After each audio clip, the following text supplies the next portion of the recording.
Hi, it's your pal Steamed Hams. Join me every week on the Unforgettable Luncheon as we discuss topics in the nerd world like gaming, comics, cartoons, and whatever else may cross my mind. You can find me on the socials as SteamedHams81 on Twitch, Twitter, and Instagram, and YouTube. You can also find me as the Unforgettable Luncheon on Facebook. And check out Steamed Hams Merchtorium, the link to which will be in the description of this podcast. The Unforgettable Luncheon, nerd comedy at its okayest. What do you do when you have a channel that caters exclusively to kids, but it's past your target audience's bedtime? Do you go off the air for the night? Do you use infomercials? No. You air shows that feature talking food products in New Jersey, stop-motion shenanigans, and superhero talk show hosts. Then you use them to entertain the weirdos like me who don't have a bedtime. Because we're adults, and we can do what we want. Kids, out of the pool and out of the room. It's time to talk about Adult Swim today on the Unforgettable Luncheon.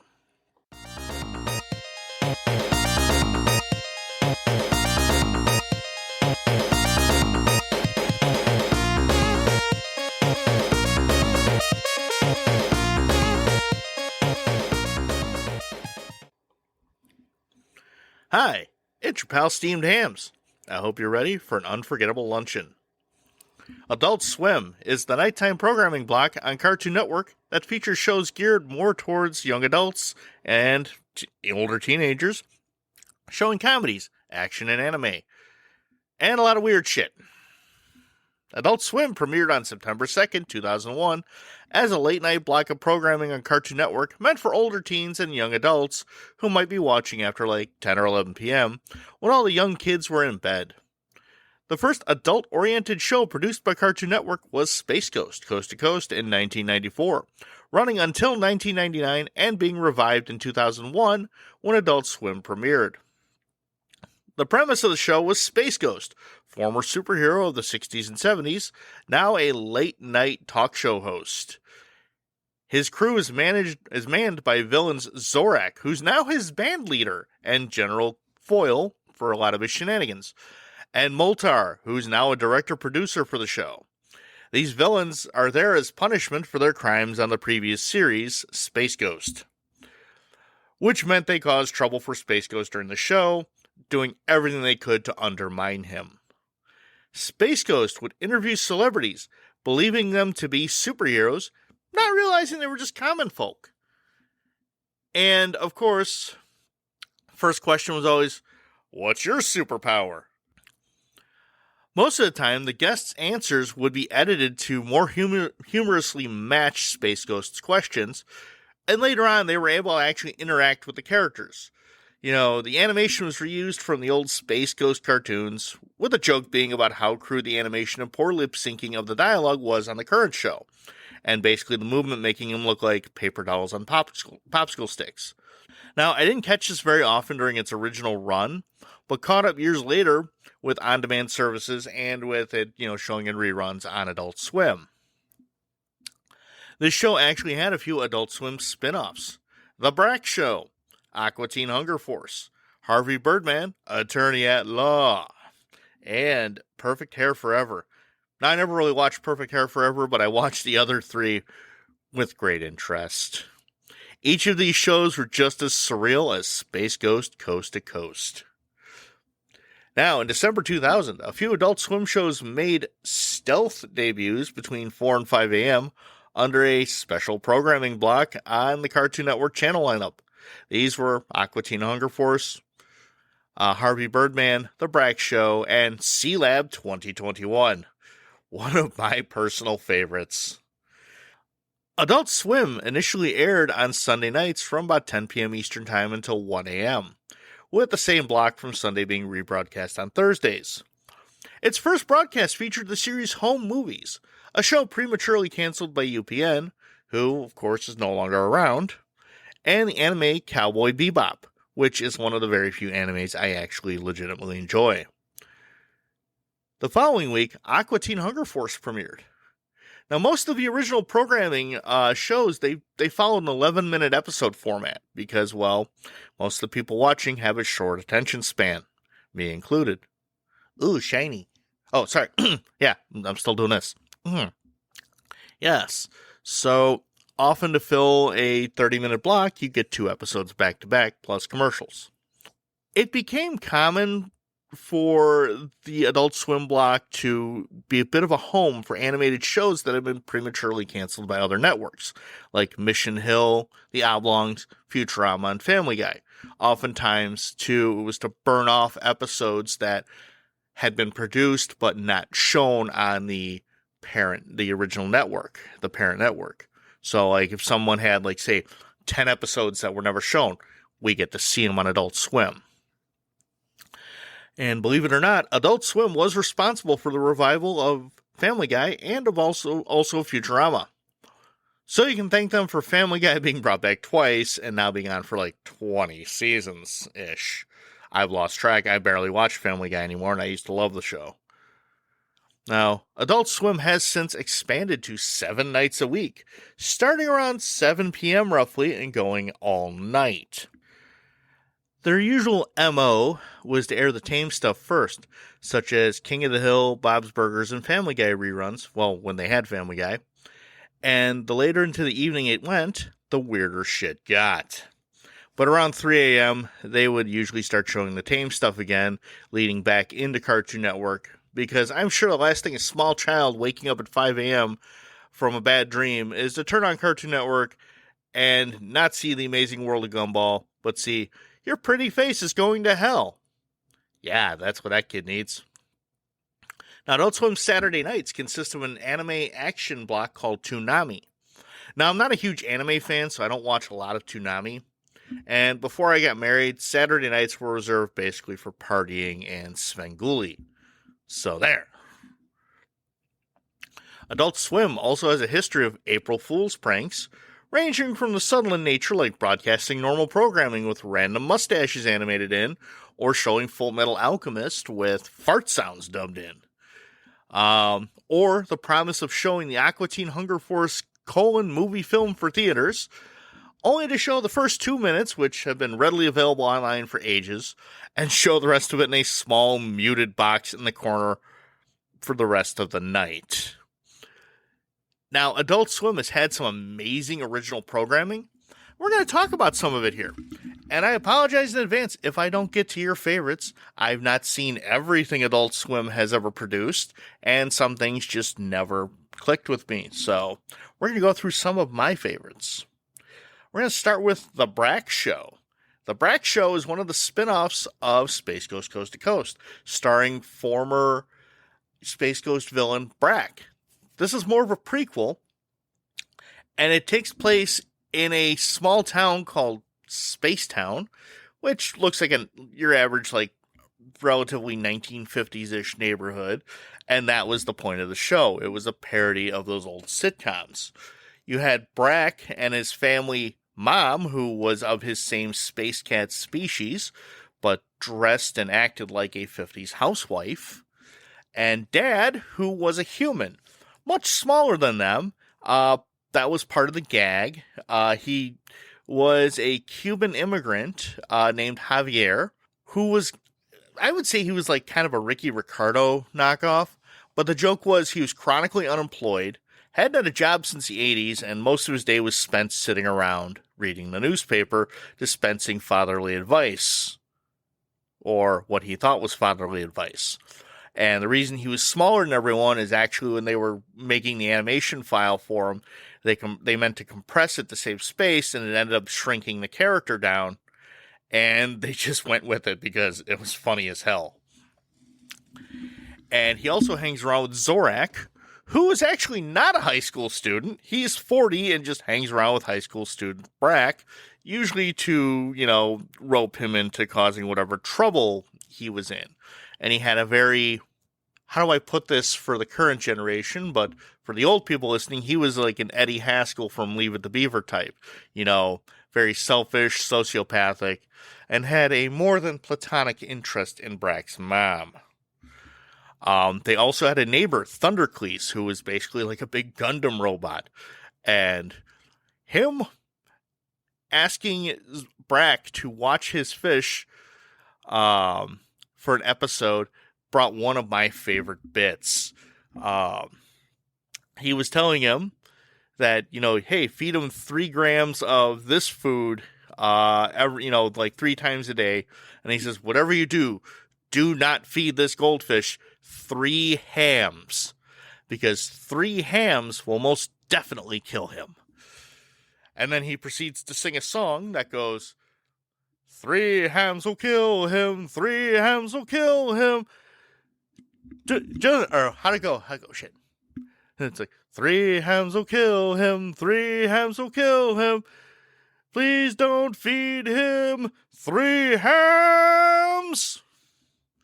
To which, when Brack was trying to remember it, the song went, 3 hams will fill him, 3 hams will thrill him. Why don't you feed him 3 hams?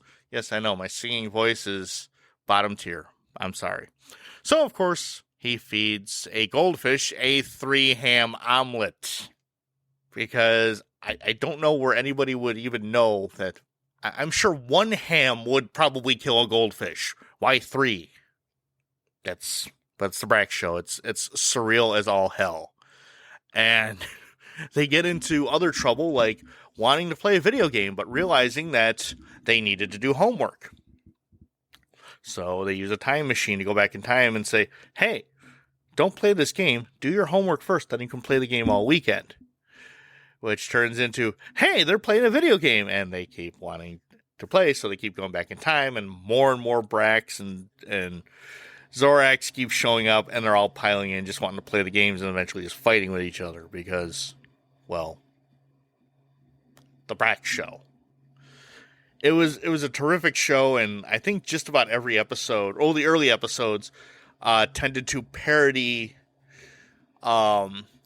sitcom tropes from the 50s. But, of course, the plot eventually just dissolved entirely and became just weirdness. It was a great show. It lasted about 3 seasons, I believe. And if I'm not miscounting. And it's one you got to catch. I think, like a lot of Adult Swim content, it might be on Max. So check it out. It's a lot of fun.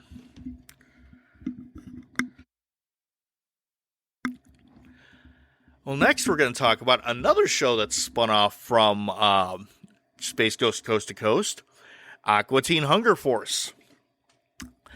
Now, the Aqua Teen Hunger Force actually appeared as the Teen Hunger Force on Space Ghost Coast to Coast, and their appearances pretty much varied, along with personalities, varied from Space Ghost to Aqua Teen Hunger Force, with Frylock having arms and legs that looked like crinkle fries, and, them being a little more crazy.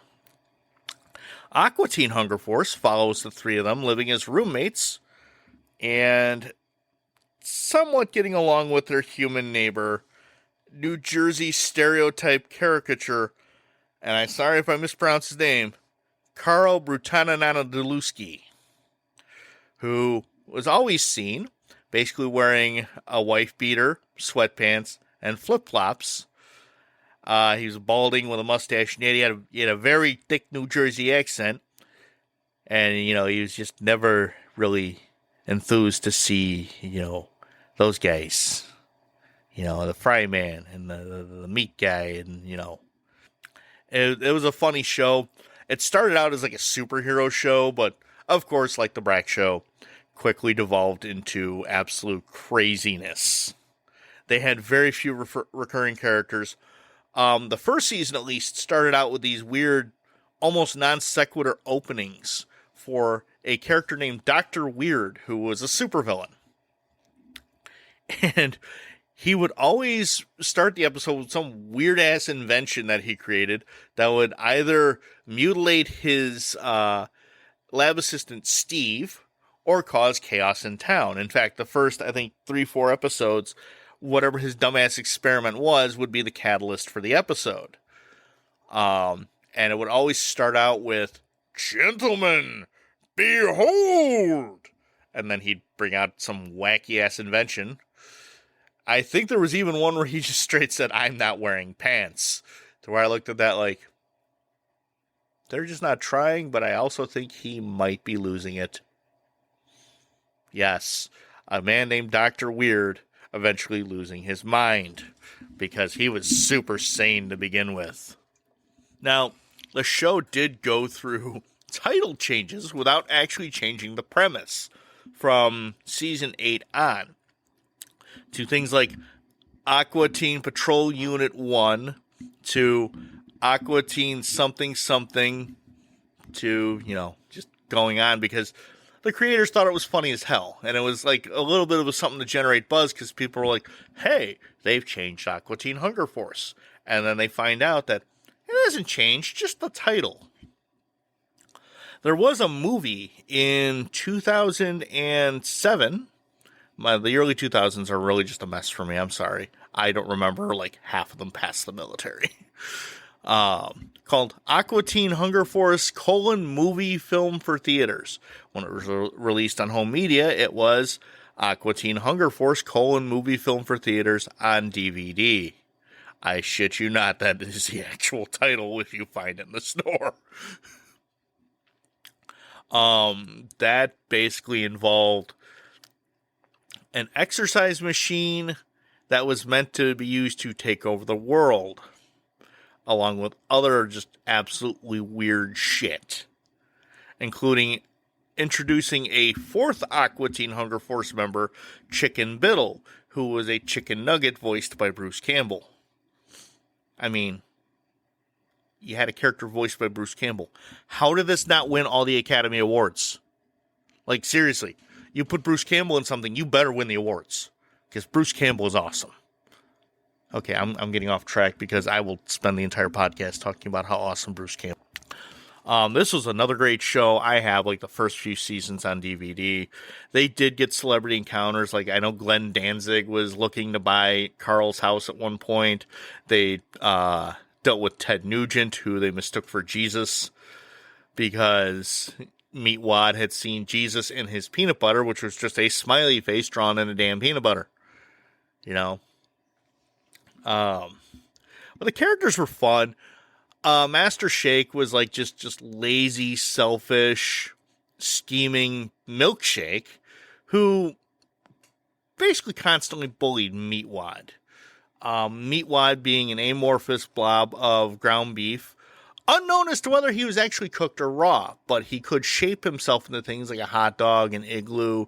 He had arms, and he did sleep on a grill, so we're not entirely sure on that one. I used to do Meatwad's voice just to aggravate one of my coworkers when I worked on the ambulance because he played country music for like 13 hours a day and it drove me nuts. And I says, look, can we change the station? He says, no. I said, okay, fine. I'm going to start talking like Meatwad for the entire shift, including in front of patients and hospital staff. Do you really want me to do that and embarrass you? It didn't work.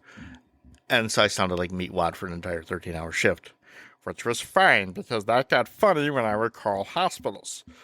Yes, this is unit number 53, coming in with a patient, 42-year-old male, with chest pain, substernal. We've given him 324 milligrams of aspirin, and we have started cardiac protocol. Our ETA is 5 minutes. Yeah, that sounds great. Yeah. And then there was Frylock, who was like the sane member of the group, you would call it.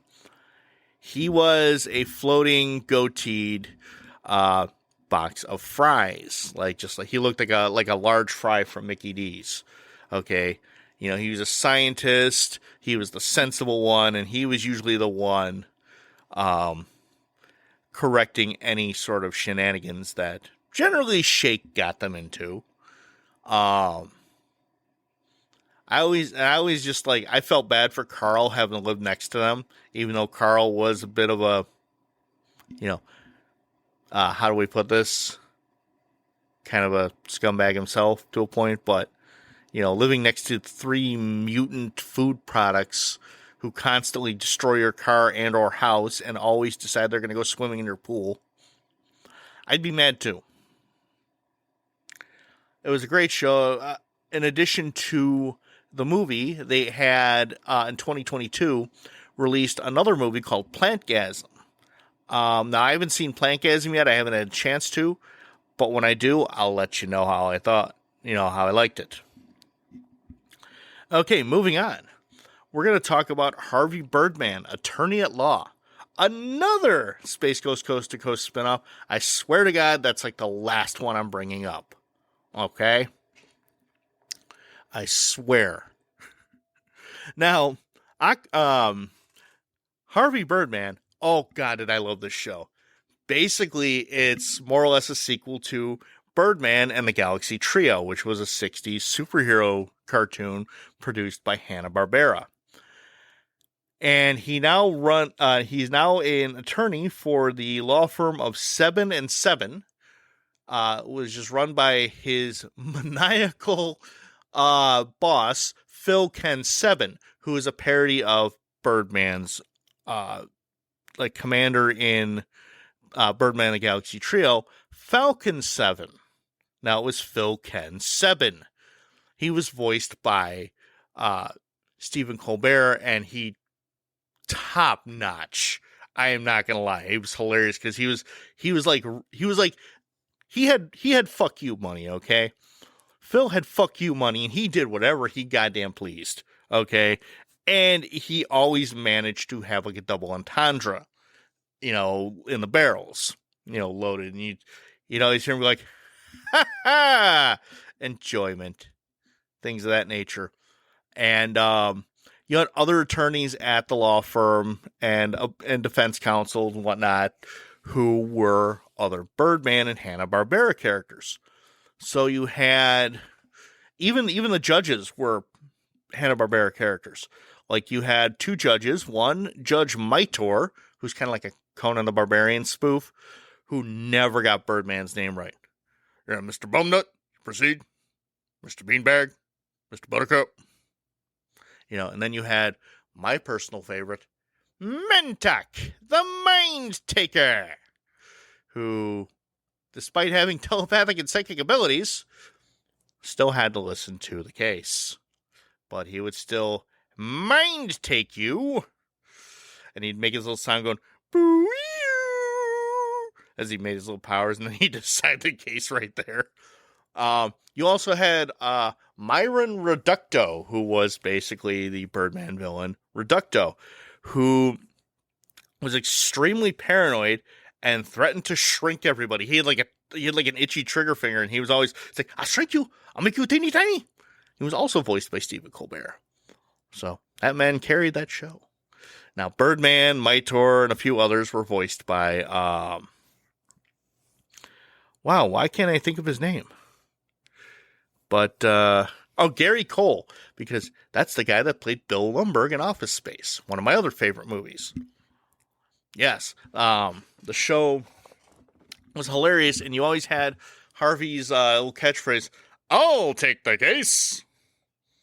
He had his assistant, who was kind of like his paralegal, who was like a junior Birdman. His name was Peanut. Yes, Peanut. And Peanut was, like a lot of sidekicks on these shows, kind of scheming, selfish, but also kind of did his job.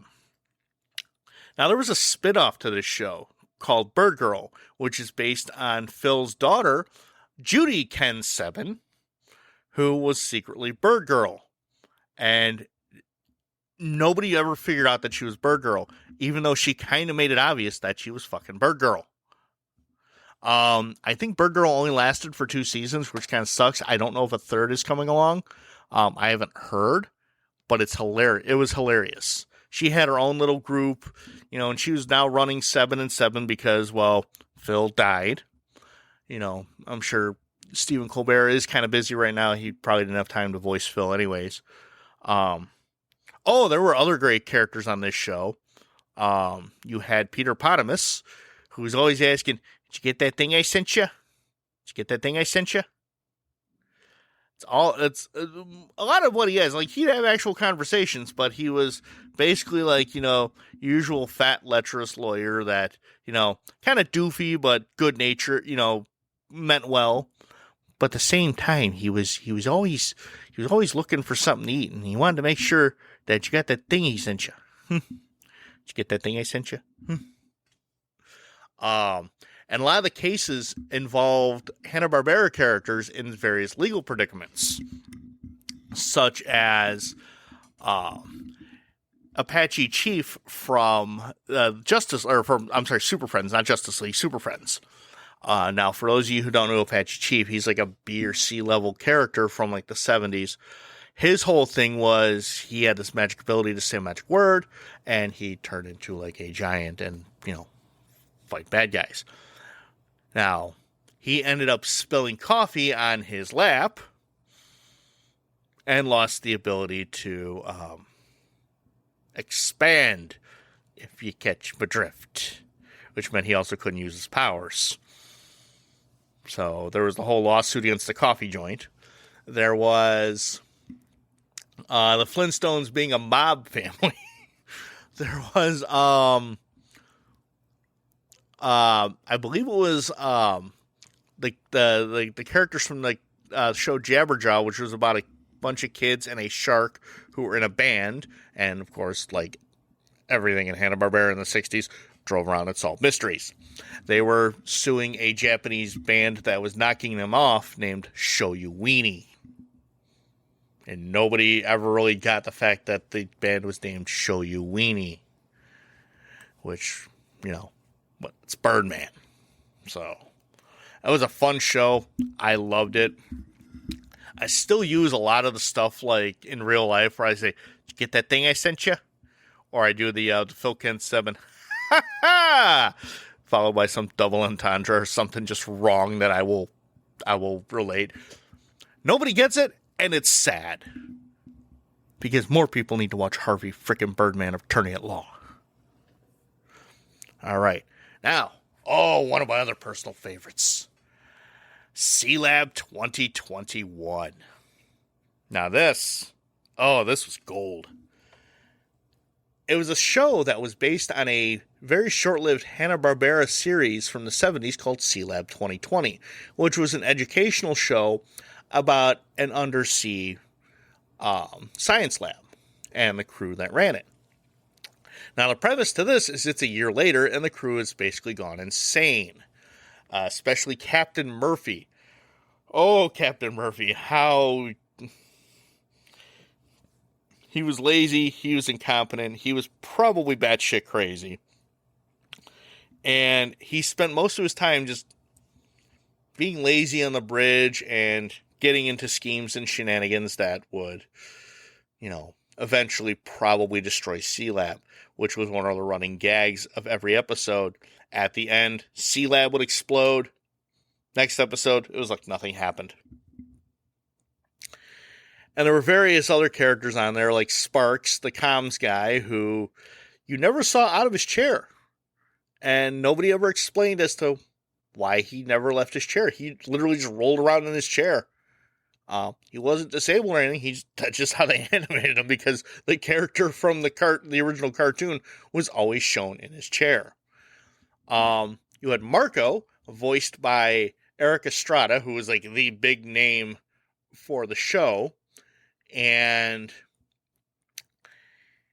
Captain Murphy didn't like him. Captain Murphy called him Mailbox Head. He didn't even call him Marco. He called him Mailbox Head, because I guess his head was shaped a little bit like a mailbox. You had Stormy, who was kind of a doofus and had no real job around C-Lab other than being handsome and being a complete fucking doofus who would get himself into a lot of predicaments. You had Debbie, or as they called her, White Debbie, because there was a White Debbie and a Black Debbie. I don't know why they needed to call her that, but then again, it was like the early 2000s and shock value. She was dating one of the other crew members, Dr. Quinn, who was a robot.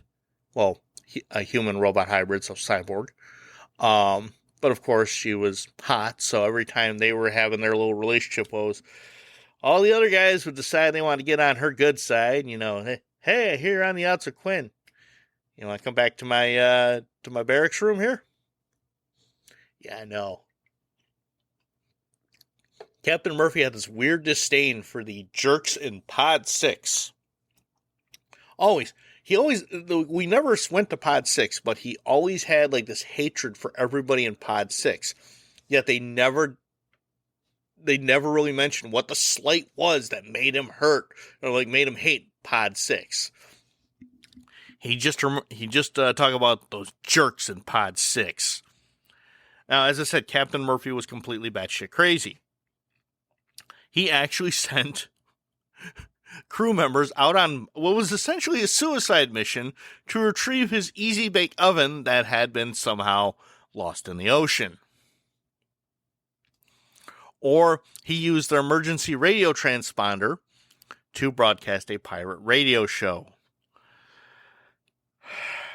Unfortunately, around the third season, the voice actor Harry Goz unfortunately passed away.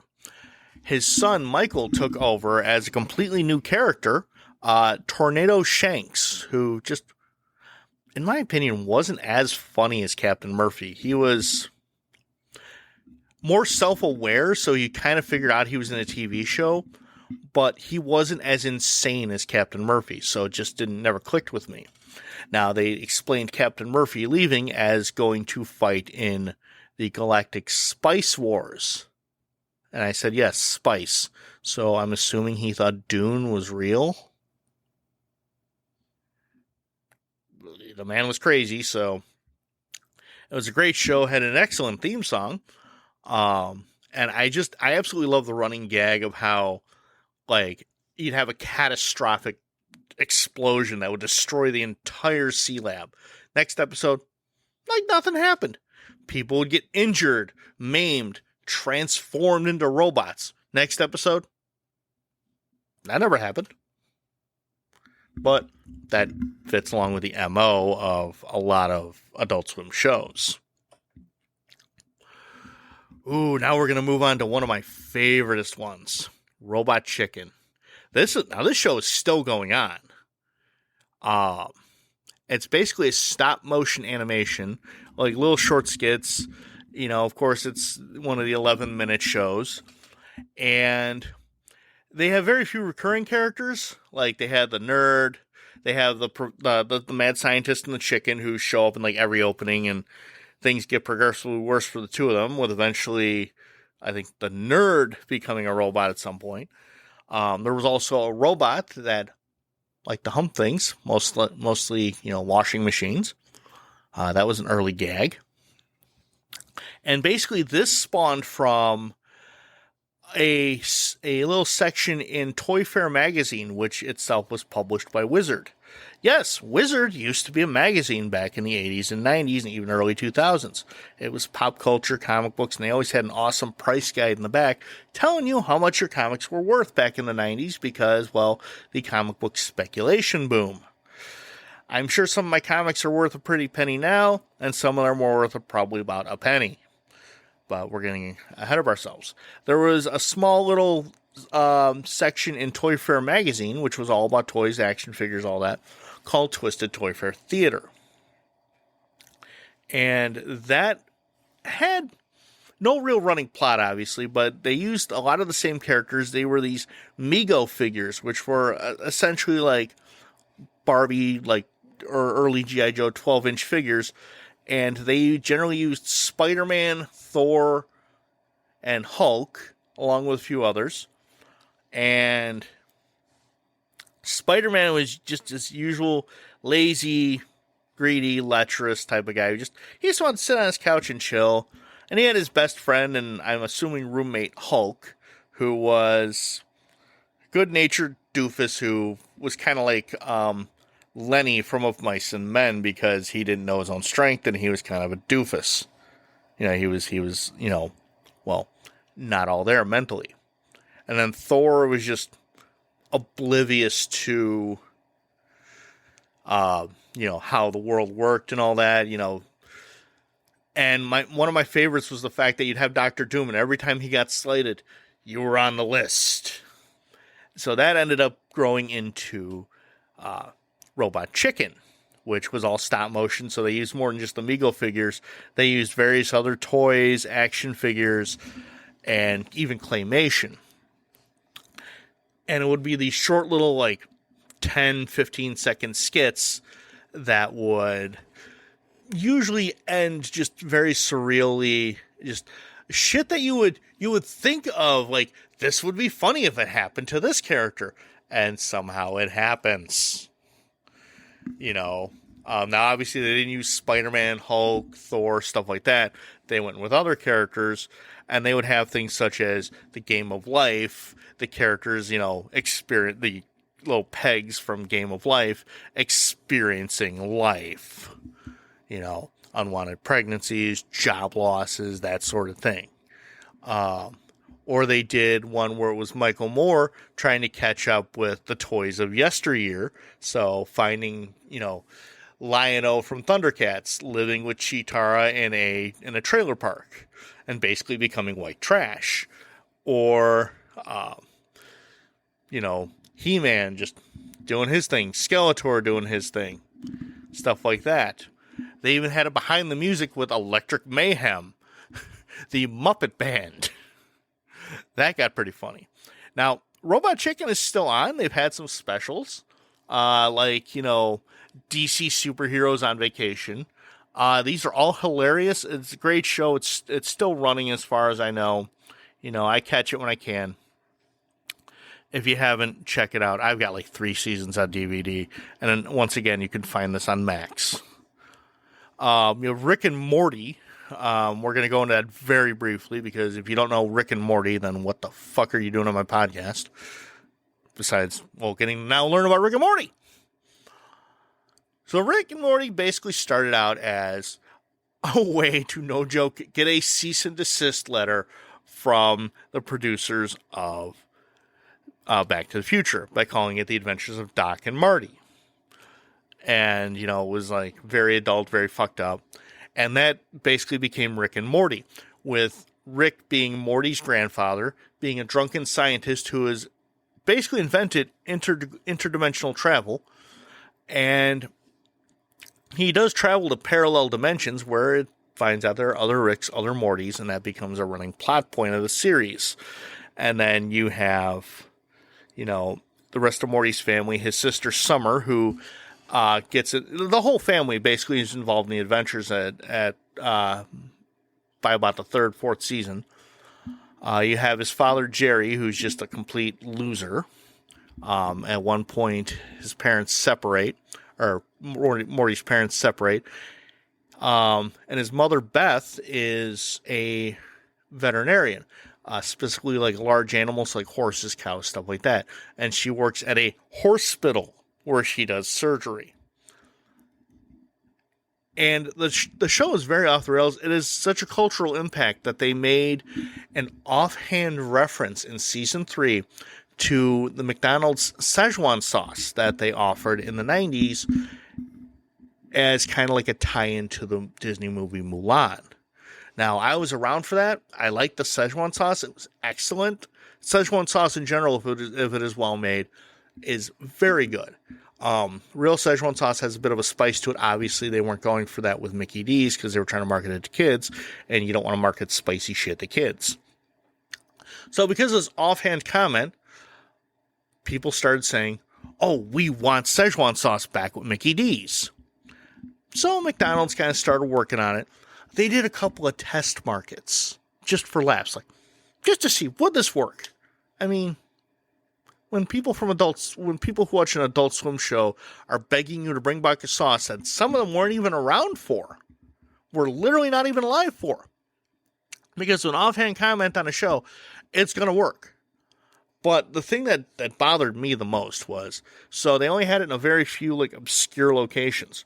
People were driving for hours to get a fucking sauce they weren't even alive for when it came out. And then I'm not even kidding, there were grown-ass, we'll call them men, because legally defined they are men, but They acted like fucking children, throwing temper tantrums, kicking and screaming and swearing at McDonald's staff, who ran out of the sauce because everyone wanted the goddamn sauce. That made Rick and Morty fans look terrible. I'm a Rick and Morty fan, but it made us look like a bunch of immature douchebags.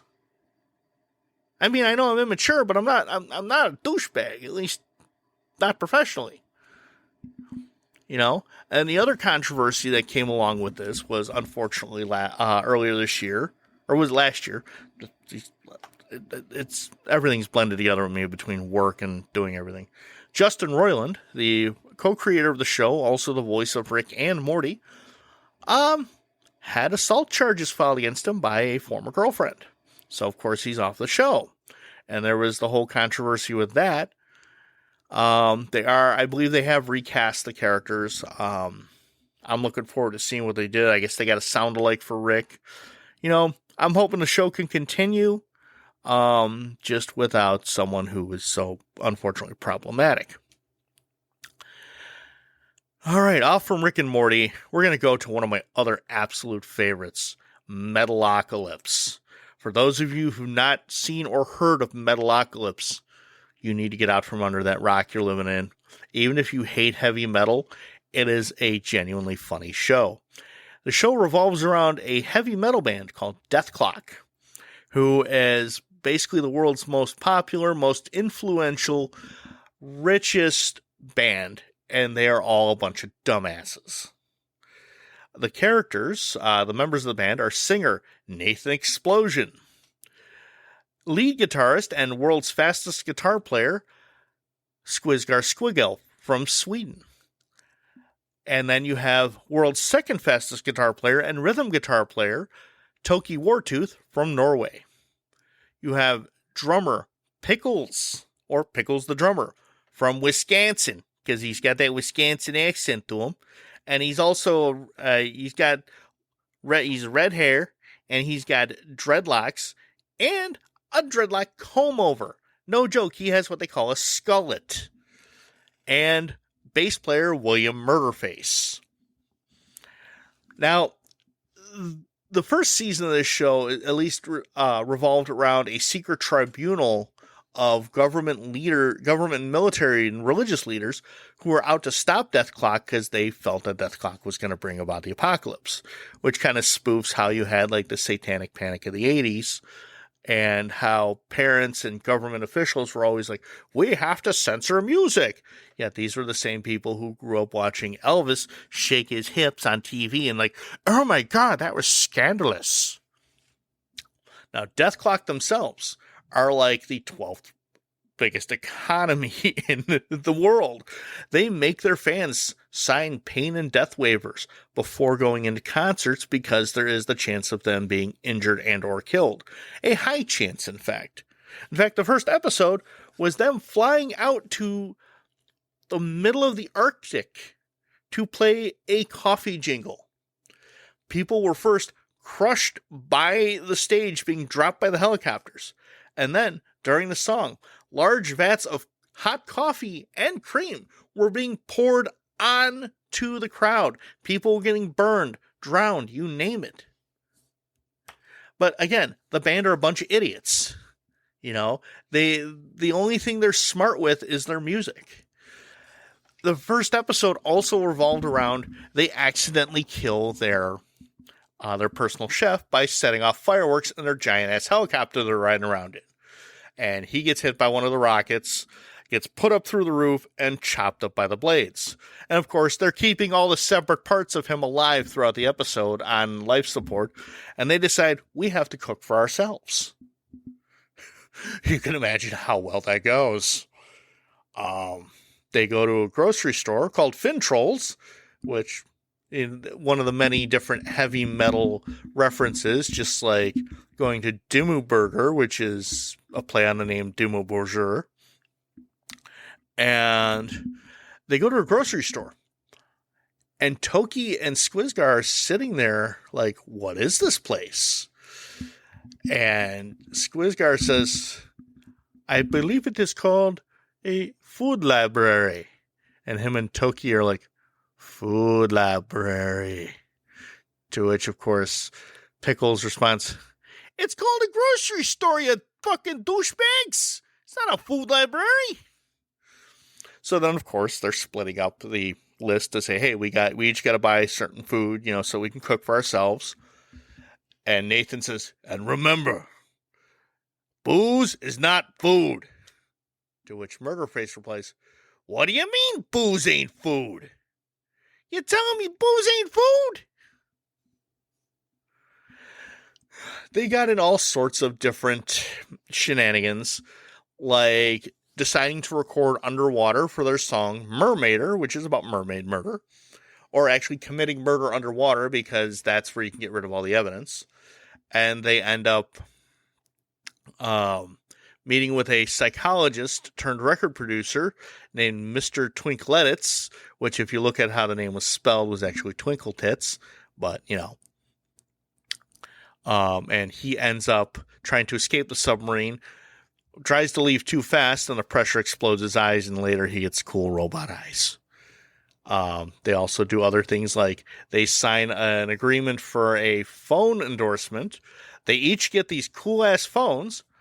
They only get like 300 minutes between all of them, and they share all 5 phones share one goddamn line, which the episode is spent being tied up by Murderface just chatting on the phone. So, in that episode, I believe they had to fight a Finnish troll that they released while singing an apology song for destroying a town that they got from a book of ancient spells. So they decided to sing this ancient spell as a song because they're idiots and made this troll arise that they had to battle. Now, eventually they do get attacked by the tribunal directly during a concert, and they're also being tailed by an assassin hired by said tribunal, which their CFO, Charles Foster Offenson, who's also like their manager and basically keeps them in check, defeats this assassin in hand-to-hand combat. Now, Metalocalypse ran for about 5 seasons. It had a rock opera called Requiem for a Doomstar, which was really good, by the way. If you haven't seen it, check it out. They've released 3 albums with, I just found this out yesterday, a 4th one on its way in like 2 weeks. So look them up. They're on like Spotify, Amazon, Apple Music, and all that. Look up Death Clock. They're hilarious. It's a great show, very bizarre, excellent music done by some amazing musicians. And you have to have a strong stomach for kind of gore, gross jokes and all that, but check it out. It's great. And they get a lot of great guest stars on that. Now, we can't talk about Surreal on Adult Swim without mentioning Tim and Eric. While they did get their start on Tom Goes to the Mayor, which was an animated show, basically where all the characters were more or less animated Xerox pieces of people. The show I really fell in love with them with was Tim and Eric, Awesome Show, Great Job. That is the actual title of the show. It's just a bunch of loosely connected skits with some recurring characters and bits, like Cinco Corp and Zach Galifianakis playing an actor named Terry Green.